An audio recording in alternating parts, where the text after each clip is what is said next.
उसकी माँ लगती है, उसकी कहाँ से माँ लगती हूँ भाई? मैं 40 साल की हूँ, वो 30 साल का, 10 साल का फ़र्क है, 10 साल का। प्रियंका चोपड़ा ने शादी की है निक जोनस से, कितने साल का फ़र्क है उनमें? 12 साल का? हुँ? की है ना? क्या उखाड़ लिया आप लोगों ने उसका?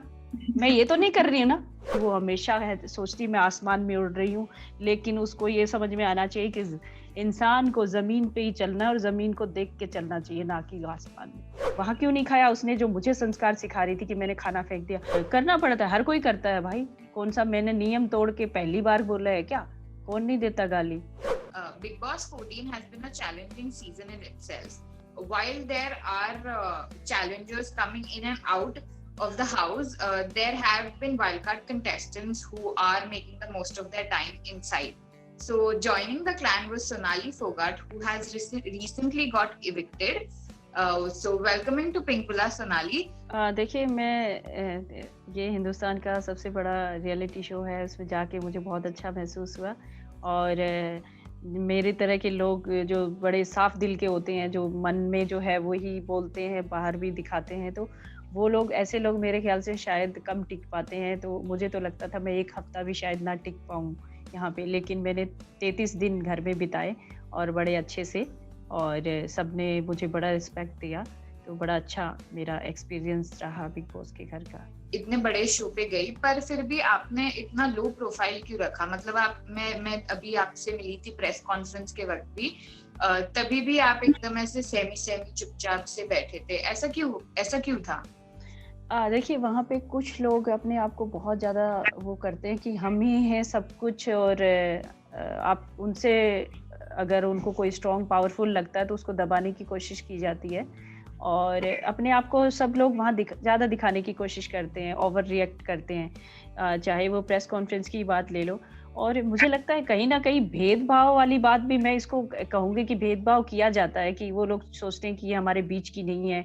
तो मुझे इग्नोर किया गया बहुत सारी जगहों पे जहाँ काम्या जी पहुँची थी प्रेस कॉन्फ्रेंस में, तो काम्या जी ने जब लास्ट में ये पूछा कि सोनाली जी को कहाँ पे रखते हैं आप लोग इस न्यूज़पेपर में?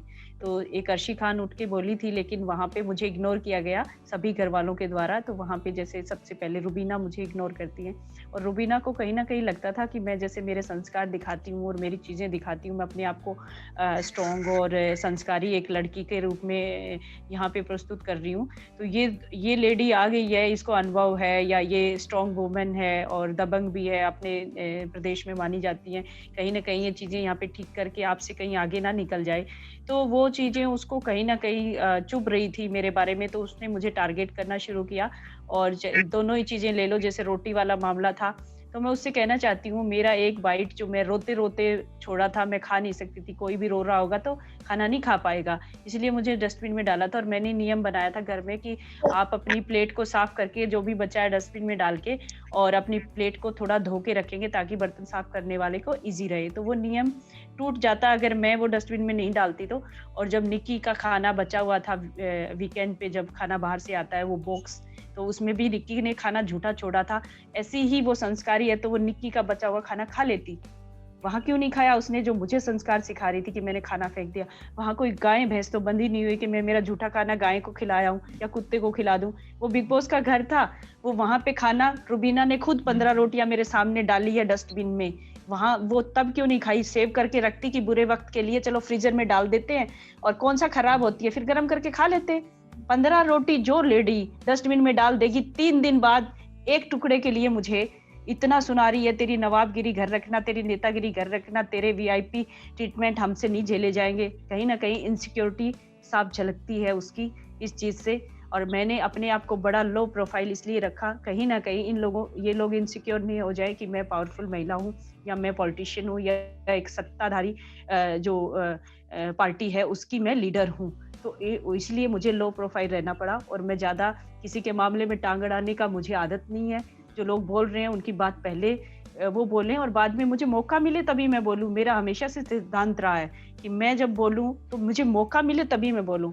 तो मुझसे 2 सवाल पूछे पत्रकारों ने, मैंने दोनों का जवाब मेरे हिसाब से मैंने उस समय दिया।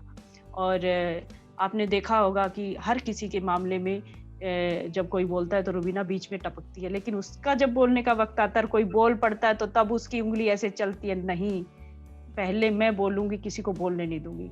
तो ये उसका घमंड साफ दिखता है, और वो किसी को अपने से बड़ा नहीं समझ सकती, अपने से बड़ा बर्दाश्त नहीं कर सकती। वो हमेशा सोचती मैं आसमान में उड़ रही हूँ, लेकिन उसको ये समझ में आना चाहिए कि इंसान को जमीन पे ही चलना है, और जमीन को देख के चलना चाहिए, ना कि आसमान में। जैसे कि अभी रुबीना की बात हुई, तो आपका और उनका जो अनबन हुआ था उसमें काफी आपका लैंग्वेज वगैरह शायद रॉन्ग आ गया था या जो भी था, तो आपको उसके बारे में क्या कहना है? उसके बारे में ये कहना चाहती हूँ कि जहाँ निक्की उसकी चापलूसी करती नजर आती है, तो उसमें अगर निक्की कुछ गलत बोले किसी को, घटिया औरत, बेवकूफ औरत, ये वो, तब तो वो कुछ नहीं कहेगी, टोकेगी नहीं उसको। और जब मैं कहूंगी कि मेरा नाम किसने फाड़ा, वो हरामजादा है, मैंने उसको बोला। मैंने ना रुबीना को कहा, ना निक्की को, ना मैंने अभिनव को कहा। मैंने किसी को नहीं कहा, मैंने किसी का नाम नहीं लिया। मैं बार बार इसी चीज को दोहरा रही हूँ। मेरा ये तरीका था भाई निकालने का, कि जो कायर है, जो मेरे पीठ पीछे मेरे चीजें तोड़ रहा है, खराब कर रहा है, वो निकल के आए ना बाहर। फिर मैं उससे आमने सामने लड़ती और देखती, मैं उसको बताती, वो मेरे सामने टिक पाता क्या। लेकिन उसकी हिम्मत नहीं थी। निक्की ने वो काम किया था, उसकी हिम्मत नहीं थी। लेकिन उसके जब उसको उसका फेवर करने वाली जो रुबीना है, रुबीना को वो फेवर करती है, इसलिए रुबीना को मिर्ची लगी और वो खड़ी हुई। इसलिए आपको लग रहा है आपने उनसे निकलवाने के लिए ये शब्दों का उपयोग किया? बिल्कुल किया। और देखिए, हाँ, जब आप ऐसे शो में जाते हैं तो कोई वहां फूल तो बरसाता नहीं। जब लड़ते हैं तो ऐसी चीजें होती है, और करना पड़ता है, हर कोई करता है भाई। कौन सा मैंने नियम तोड़ के पहली बार बोला है क्या? कौन नहीं देता गाली?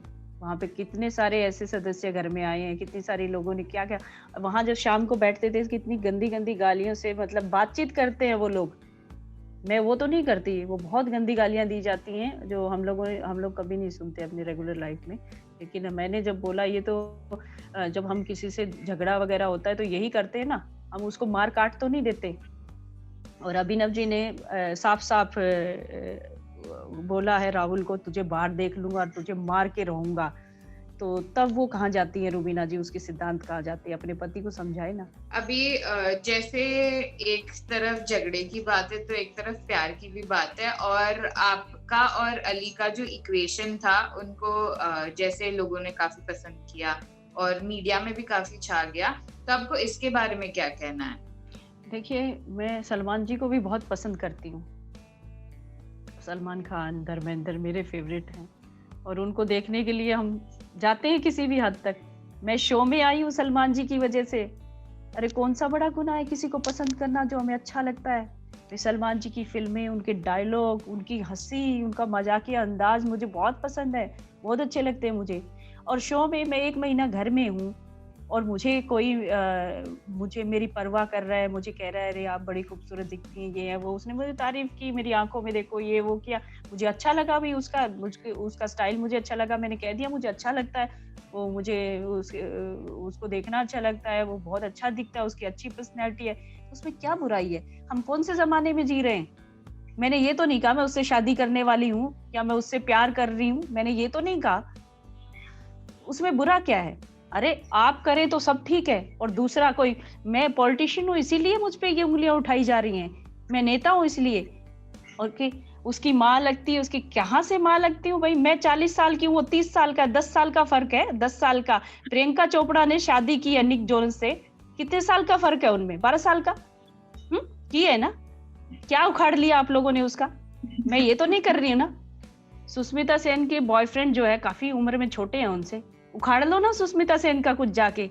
बड़े आए मेरे से सवाल करने वाले, मैं तो पसंद ही कर रही हूँ भाई, मेरी कुछ सीमाएं हैं, मैंने पहले ही बता दिया था, मेरी सीमाएं हैं, इससे मैं आगे नहीं बढ़ूंगी। क्योंकि मेरा परिवार है, मेरे संस्कार जो मुझे मिले हैं, कि मैंने एक इंसान से शादी की जो 20 साल का मेरा और उनका साथ रहा, बहुत ही अच्छा मेरा, मतलब जितना प्यार उस इंसान ने दिया कि मेरे को मुझे लगता है कई जन्मों का प्यार मैंने उनसे पा लिया। मुझे जरूरत ही नहीं है जरूरत, मैं उनकी यादों के सहारे अपना जीवन बिता सकती हूँ। लेकिन कोई अगर मुझे अच्छा लगता है, उस पर क्या रोक है? क्यों रोकूं भाई? मुझे खुशी मिल रही है, अपनी खुशियों पे मैं क्यों रोक लगाऊं? मुझे खुश होने का अधिकार है। मैं राजनेता हूं तो इसका मतलब ये बंदिशों में थोड़ी ना रहूंगी। जैसे अभी आप घर पे आपका 33 डेज का जो रहना का था, उसमें आपको ऐसा क्या कौन लगता है कि सबसे स्ट्रांग कौन है जो विजेता बन सकता है? राहुल वैद्य को मैं कहना चाहूँगी कि राहुल सबसे स्ट्रांग मुझे नज़र आता है, क्योंकि उसमें पहले जब मैं शो में गई नहीं थी तब मुझे रुबीना जी भी नज़र आ रही थी, 2 लोग ज़्यादा मुझे स्ट्रांग नज़र आ रहे थे। एजाज भी काफ़ी स्ट्रांग है, तो रुबीना जी में शातिर दिमाग ज़्यादा है, तो वो शातिरपन से आगे निकल भी सकती हैं, लेकिन अगर दर्शकों को दिख गया जो मैंने शो में जाके देखा, तो दर्शक कभी पसंद नहीं करेंगे इस बात को। राहुल का साफ-साफ नज़र आता है, जो मैंने इन 33 डेज़ में जो अनुभव किया चीज़ों को, कि राहुल का जो है बड़ा साफ तरीके से चलता है, और रुबीना जी चीज़ों को घुमाती हैं, मोड़ती हैं, सिद्धांतों की दुहाई देती हैं, संस्कारों की दुहाई देती हैं, जो मतलब अगर उनको 2 वीकेंड पे बड़ा सुनना पड़ा सलमान जी से अपनी कमियों की वजह से और अपने गुरूर और घमंड की वजह से, तो वो रोई काफ़ी, और बिग बॉस से जाके उन्होंने गुहार भी लगाई कि मुझे शो छोड़ के जाना है। शायद उन्होंने ऐसा कहा होगा, इसलिए उनको अभी कोई नहीं सुना रहा, और सिर्फ उनकी सुनी जा रही है और उसको आगे बढ़ाया जा रहा है, मुझे ऐसे लगता है। आपको आगे के लिए बहुत-बहुत शुभकामनाएँ। थैंक यू हमसे बात करने के लिए।